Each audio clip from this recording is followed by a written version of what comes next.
Bulletin کے آغاز میں آپ کو بتایا کہ حکومت عدالتی اصلاحات کے لیے فوری قانون سازی کا فیصلہ کیا ہے۔ اسقط نوٹس کے خلاف اپیل کے حق سے متعلق قانون سازی کی جائے گی۔ چیف جسٹس اسقط نوٹس کا اختیار تنہا استعمال نہیں کر سکیں گے۔ اسقط نوٹس دینے کا اختیار فل کورٹ کو دینے کی تجویز پر غور ہے۔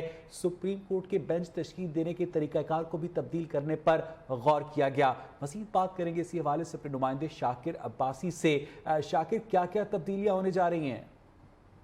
جی بالکل، وفاقی کابینہ کا خصوصی اجلاس اس وقت وزیر اعظم شہباز شریف کی زیر صدارت جاری ہے، اور یہ اجلاس خصوصی اجلاس پارلیمنٹ ہاؤس کی کمیٹی نمبر 2 میں ہو رہا ہے، کیونکہ دوسری طرف قومی اسمبلی کا اجلاس بھی جاری ہے جس میں جو ہے وہ وقفہ کیا گیا، اور افطار کے بعد وہ اجلاس بھی دوبارہ شروع ہوگا۔ تو اسی اجلاس میں جو وفاقی کابینہ کا اجلاس ہو رہا ہے، اس میں ایک تو سرکاری افسران جتنے بھی تھے ان کو جو ہے وہ اجلاس سے اٹھا دیا گیا، اور اس کے ساتھ ساتھ تمام ممبرانز کے جو ٹیلی فون جو موبائل فون ہیں ان کو بھی باہر رکھوا دیا گیا، اور ایک اہم مشاورت اس وقت وزیر اعظم تمام اتحادی جماعتوں کے ساتھ اجلاس میں کر رہے ہیں کہ جو عدالتی اصلاحات ہیں ان کو جو ہے وہ فوری طور پر قانونی شکل دے کر سامنے لانے کا فیصلہ کیا گیا، اور جو اسقط نوٹس کا اختیار ہے 184(3) سپریم کورٹ کے چیف جسٹس کا، اس کے خلاف اپیل کے حق سے متعلق بھی قانون سازی زیر غور ہے۔ اس کے ساتھ ساتھ چیف جسٹس سے اسقط نوٹس کا اختیار واپس لینے کے حوالے سے بھی یہ ہے کہ ان سے اختیار واپس لے کر اسقط نوٹس لینے کا اختیار فل کورٹ کو جو ہے وہ دینے کی تجویز ہے۔ اس کے ساتھ ساتھ سپریم کورٹ کے جو بینچ تشکیل دینے کا طریقہ کار ہے اس کو بھی جو ہے وہ تبدیل کیا جا سکتا ہے۔ تو اس وقت وفاقی وزیر قانون اعظم وزیر سارڈ اور اٹارنی جنرل جو ہے وہ کابینہ میں موجود ہیں، اور اس سارے ڈرافٹ کے حوالے سے وہ کابینہ کو بریف بھی کر رہے ہیں، اور غالب امکان یہ ہے کہ اس کابینہ اجلاس سے اس ڈرافٹ کی منظوری کے بعد اسے فوری طور پر آج ہی جو ہے وہ قومی اسمبلی میں لایا جا سکتا ہے، یا اس حوالے سے کابینہ فیصلہ کرے گی۔ لیکن یہ انتہائی اہم ڈیولپمنٹ ہے اس حوالے سے کہ کابینہ کا جو خصوصی اجلاس ہے اس میں تو ایک تو تمام سرکاری افسران کو نکال لیا گیا، تمام وفاقی وزراء ان کی موبائل فون پر رکھوا دیا گیا، اور اہم مشاورت جاری ہے، اور اہم مشاورت میں یہ فیصلہ کیا جا رہا ہے کہ اسقط نوٹس لینے کا جو سپریم کورٹ کا چیف جسٹس کا اختیار ہے اس کو جو ہے وہ اس پر اسے اس کے حوالے سے قانون سازی کی جائے گی، اور اس کے ساتھ ساتھ یہ جو اختیار چیف جسٹس سے لے کر فل کورٹ کو دینے کا جو ہے وہ مجوزہ قانون سازی میں یہ تجویز کیا جا رہا ہے، جس حوالے سے اس وقت اہم مشاورت وزیر اعظم کے زیر صدارت وفاقی کابینہ کے خصوصی اجلاس جو پارلیمنٹ ہاؤس میں ہو رہا ہے اس میں یہ مشاورت جاری ہے۔ جی اچھا شاکر، کی بتائیے گا کہ اچانک ایسی کیا افتاد آن پڑی تھی کہ حکومت کو اتنی افراتفری میں یہ قانون سازی کرنے کی ضرورت پیش آئی؟ دیکھیں، اس وقت جو اس کیسز اس وقت خاص کر کے 2 صوبوں میں الیکشن کے حوالے سے لے کر ایک معاملہ سپریم کورٹ میں اس وقت بھی چل رہا ہے، اور اس سے پہلے اگر میں آپ کو یاد دلاؤں تو بلاول بھٹو زرداری نے ایک خطاب کیا تھا قومی اسمبلی میں، جس میں انہوں نے یہ اندیا دیا تھا کہ سپریم کورٹ ایک چیف جسٹس کا نام نہیں ہے بلکہ سپریم کورٹ کا مطلب ہے کہ تمام جسٹس صاحبان وہاں موجود ہیں ان کو سپریم کورٹ کہا جاتا ہے۔ تو یہ وہاں سے ایک جو ہے وہ ایک راہ لی گئی تھی، اور پھر اس کے بعد سے ہم نے مریم نواز کو بھی دیکھا کہ بار بار بینچ فکسنگ کے الزامات لگا رہے ہیں۔ تو ایک طرح کا موجودہ جو وہاں چیف جسٹس صاحب اور ان کے ساتھ ججز اس کے حوالے سے کوئی عدم اعتماد لگ رہا ہے گورنمنٹ کا، اور اسی سلسلے میں وہ قانون سازی کے ذریعے اس معاملے کو سلجھانے کی کوشش کر رہی ہے، اور وہ جو اختیار ہے چیف جسٹس کا اسقط نوٹس لینے کا اور بینچ بنانے کا، اس کو جو ہے وہ اس کو ترمیم کرنے کا پلان کیا گیا، اور اب اسقط نوٹس لینے کا جو اختیار ہے وہ چیف جسٹس سے لے کر جو فل کورٹ بینچ ہے اس کو دینے کا فیصلہ کیا گیا، اور اس کے ساتھ ساتھ جو بینچ کی تشکیل ہے، جو بھی لارجر بینچ بنتے ہیں اس کی تشکیل کا اختیار بھی جب اس کو قانون کو تبدیل کیا جائے گا، اور غالب امکان یہ ہے کہ اس حوالے سے بھی چیف جسٹس سے اختیار لینے کی کوشش کی جائے گی اس قانون سازی میں۔ تو یہ وہ تمام مجوزہ قانون سازی متوقع ہے جس کے لیے ابھی وفاقی کابینہ کے اجلاس میں جو ایک طرح کا ان کیمرہ اجلاس ہو رہا ہے اس میں مشاورت کی جا رہی ہے۔ وزیر اعظم تمام وفاقی وزراء جو اتحادی جماعتوں کے نمائندے ہیں ان سے اس حوالے سے مشاورت کر کے اس قانونی ڈرافٹ کو اپنی شکل دے کر اسے پارلیمنٹ میں لانے کا فیصلہ کیا ہے۔ جی اچھا شاکر، اس ساری قانون سازی کے حوالے سے پاکستان تحریک انصاف کہاں کھڑی ہے؟ دیکھیے، یقیناً پاکستان تحریک انصاف اس قانون سازی کے حوالے سے جو ہے وہ ضرور اپنا بھی موقف دے گی، اس کو اپوز کرے گی۔ وہ کیا قانونی آپشن ان کے پاس موجود ہیں وہ ان کی لیگل ٹیم ہی بہتر جانتی ہے، لیکن جب یہ قانون پارلیمنٹ میں جائے گا قومی اسمبلی میں تو خیر اتنی زیادہ تعداد نہیں ہے تحریک انصاف کے اراکین کی، لیکن جب یہ قانون سینٹ میں جائے گا تو وہاں ایک غالب تعداد ہے تحریک انصاف کے سینیٹرز کی، تو وہاں پر ضرور اپوز کیا جائے گا۔ جو بھی ان کے جو ہے وہ بس میں ہوگا اس کو اپوز کریں گے، لیکن کیونکہ پارلیمنٹ میں اس وقت وہ اکثریت میں نہیں ہے تو یہ غالب امکان یہی ہے کہ گورنمنٹ سے بآسانی پارلیمنٹ سے منظور کروا لے گی، لیکن تحریک انصاف اپنے ٹائم ضرور اس کو اپوز کرے گی، اور جو بھی ان کے پاس پارلیمنٹ کے اندر اور پارلیمنٹ کے باہر آپشن ہے انہیں برے کار لائے گی۔ جی بہت بہت شکریہ شاکر عباسی، اپڈیٹ کر رہے تھے۔